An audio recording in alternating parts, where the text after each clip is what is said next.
मौजूद है। मीनाक्षी बता रही है किसको कहां कैसे जीत मिली है। मीनाक्षी बताइए अभी का अपडेट आपके पास क्या?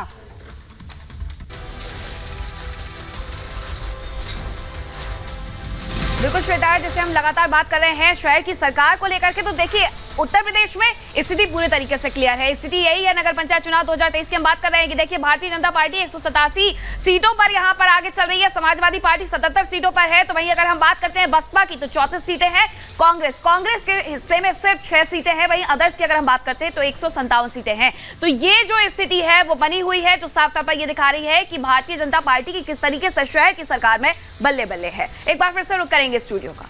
बिल्कुल मीनाक्षी, जिस तरह से आप नगर पंचायत के आंकड़े बता रही थी, चाहे वो नगर पंचायत हो, नगर पालिका हो, नगर निगम हो, हर जगह पर भारतीय जनता पार्टी का परचम यहां पर उत्तर प्रदेश में लहराता हुआ नजर आ रहा है। तमाम सहयोगी हमारे साथ बने हुए हैं। गायत्री, यहां पर हम ये भी देख रहे हैं कि मार्जिन जीत का अच्छा खासा नजर आ रहा है। कई सीटों पर हमने देखा है, कई सीटों पर रिकॉर्ड्स बनते हुए नजर आ रहे हैं, और जिसका जिक्र विवेक राय कर रहे थे कुछ देर पहले कि मुख्यमंत्री योगी आदित्यनाथ ने खूब मेहनत की, तमाम जगहों पर रैली की और उसका परिणाम सबके सामने है।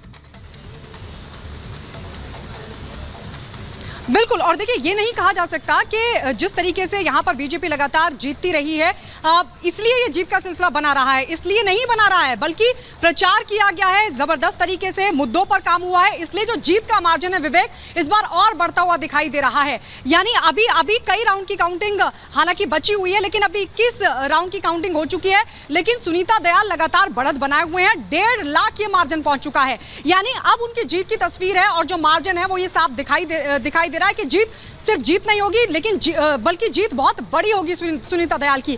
और ये बता रहा है कि कैसे लोकसभा चुनाव में जनता का जो मिजाज निकाय चुनाव को लेकर पता चलना था वो साफ तौर पर दिखाई दे रहा है। और ऐसे में पहले से ही इसे लिटमस टेस्ट माना जा रहा था कि जनता की योगी सरकार की तरफ से किए जा रहे विकास पर कितना भरोसा कर रही है। इससे पता चलेगा जब निकाय चुनाव के नतीजे सामने आएंगे। और आज निकाय चुनाव को लेकर भी तस्वीर साफ होती हुई दिख रही है कि किस तरीके से बीजेपी लगातार बढ़त बनाए हुए है, और कुछ ही टाइम बाद तस्वीर भी पूरी तरीके से साफ हो जाएगी और ये पता चल जाएगा कि कितने मार्जिन से तमाम सीटों पर कितने मार्जिन से। बिल्कुल गायत्री, आप हमारे साथ बनी रही है। तो अभी हम बता रहे हैं कि 229 बीजेपी 229, 156 एसपी बीएसपी 47, कांग्रेस 40, 72 पर अदर्स आते हैं। जो एक तरह से पंचायत की जो नतीजे आ रहे हैं वो भी हम बता रहे हैं, मेयर के जो आ रहे हैं नतीजे वो भी हम बता रहे हैं।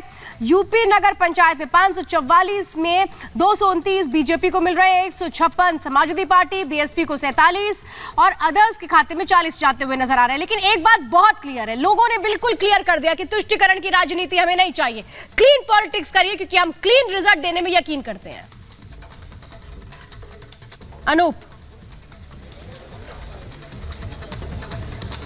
बिल्कुल देखिए, जो लोग ये सोचते हैं श्वेता, जो लोग ये सोचते हैं कि वो बंद एसी कमरे में बैठकर राजनीति करें, उनके लिए बड़ा सबक है। मुख्यमंत्री खुद आपने देखा कि कई जगह रैली करने पहुंचे थे और ताबड़तोड़ रैलियां हुई थी। एक तरफ कर्नाटक का चुनाव था, वहां से मौका निकाल कर वो यहाँ आते थे और यहाँ पे वैसे ही रैली कर रहे थे। तो यानी आप समझिए बिना मेहनत आपको कुछ नहीं मिलेगा। बहुत सारे ऐसे लोग थे ऐसे कि वो कहते थे कि वो जाएंगे जनता के बीच और शायद वोट उनको मिलेगा, उनके लिए सबक है। और आप जैसा कह रही हैं लोकसभा चुनाव से पहले ये लिटमस टेस्ट है, बिल्कुल वैसा है, क्योंकि शहर की सरकार है, गली की सरकार है। ये चुनने के बाद आपकी जमीनी हकीकत पता चलती है कि आप किसी भी पॉलिटिकल पार्टी से क्यों ना हो, आप कहां हैं, किस जगह पर है, जमीन पर है यानी ग्रास रूट पर है कि नहीं, ये पता चलता है। और बिल्कुल वही तस्वीर साफ हो रही है। एक एक कर सुबह चाहे जो भी तस्वीर आ रही होगी, लेकिन शाम होते होते तस्वीरें पूरी तरह से बदलती भी नजर आई। जहां जो था वहां से परिस्थितियां बदल गई है और सिर्फ यहां काम बोल रहा है और काम पे दम पर ही बीजेपी अभी तक सबसे ज्यादा सीटों पर आगे बढ़ती हुई नजर आ रही है। श्वेता, बिल्कुल अनूप, देखिए जिस तरह से आपने कहा कि काम के दम पर बीजेपी आगे बढ़ी है। जतन हमारे साथ लगातार बने हैं, जतन प्रयागराज में है और प्रयागराज में कानून व्यवस्था के मुद्दे को लेकर ये जो शहर है वो बहुत चर्चा में रहा। और जतन, जिस तरीके से ये पूरा मामला रहा, कई सवाल यहाँ विपक्षी दलों ने खड़े भी किए थे कि किस तरीके से सवाल यहाँ खड़े किए गए थे, लेकिन जनता ने ये साफ बताया है कि अपराध और अपराध का साथ देने वालों को बर्दाश्त नहीं करेंगे। और फिलहाल रुकेंगे एक छोटे से ब्रेक के लिए, लेकिन इंतजार 5 बजे शाम का, जब योगी आदित्यनाथ पहुंचेंगे बीजेपी दफ्तर में और फिर मनेगा वहां पर जश्न की जो तैयारियां हैं। क्या कहते हैं योगी आदित्यनाथ, नगर निगम चुनाव के जो नतीजे आ रहे हैं इस पर उनका संबोधन होगा। फिलहाल रुकेंगे एक ब्रेक के लिए, फौरन लौट रहे हैं।